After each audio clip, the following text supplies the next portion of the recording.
Hello, আসসালামু আলাইকুম। সবাই কেমন আছো? আশা করি সবাই অনেক ভালো আছো। আমরাও অনেক ভালো আছি। তোমাদের সবাইকে আমার নতুন একটা ব্লগে ওয়েলকাম করতেছি।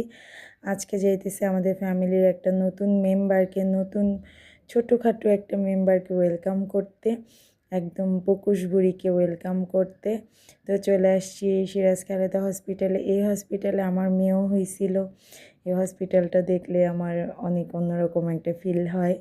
আর দেখো এই যে আমার যা হলো গিয়ে ওটি রুমে যাচ্ছে, ওকে আমরা সবাই দাঁড়ায় বিদায় দিতেছিলাম। আমি আবার একটু এটা ভিডিও করছি। যাই হোক, ও সবার থেকে বিদায় নিয়ে নিতেছিল।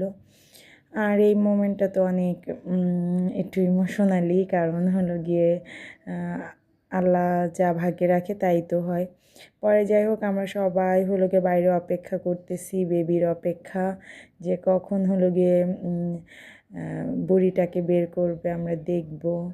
তো সবাই অনেক গল্প করতেছিল, আড্ডা দিতেছিল। এই যে ফাইনালি আমাদের নতুন মেম্বার চলে আসছে ফ্যামিলির, আমার মেয়ের চাচাতো বোন। আর সবার প্রথমে আমার দেবরই কোলে নিছে। আর ও তো নিয়ে খুব ইমোশনাল হয়ে গেছে, কান্নাকাটি শুরু করে দিছে, মানে ওর চোখ দিয়ে পানি পড়তেছিল। তো হলো গিয়ে যাই হোক, ওদের একটু সাধনার ছিল, কারণ ফার্স্ট হলো গিয়ে আমার যা একদমই কনসেপ্ট করতেছিল না, অনেক ডাক্তার দেখাইছে। তো এর জন্য হলো গিয়ে যখন হলো মানে বেবিকে নিছে, আমার দেবর একটু ইমোশনাল হয়ে গেছে। এরপর বেবির নানা ভাই হলো গিয়ে আজান দিচ্ছিল, একামত দিচ্ছিল, মানে বেবির কানে, আমাদের মুসলমানদের যা হয়।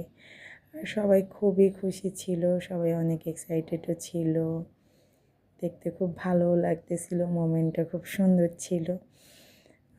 এরপর হলো গিয়ে ফুপু ওকে নিয়ে বসেছিল।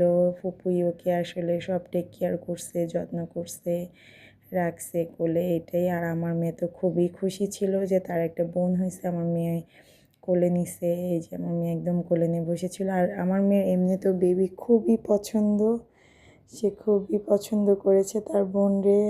আর একটা পর্যায়ে তো বলতেছিল, চলো আম্মু আমরা নিয়ে যাই, বাসায় নিয়ে যাই, তুমি তুতু খাওয়াবা, বাবা ওকে প্যাম্পাস কিনে দিবে, মানে কত কথা। আর এরপর আমরা এখন বাসায় চলে যাব।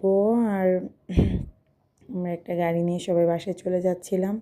এদিক দিয়ে আমার দেবর আসতেছে, মানে আমার ফুফাতো দেবর, ওরা বাড়ি থেকে আসতেছে, কারণ ওরা বাড়িতে ছিল, ওদের আর বাবুকে দেখে তর্স হইতেছিল না, ওরা এই যে চলে আসছে।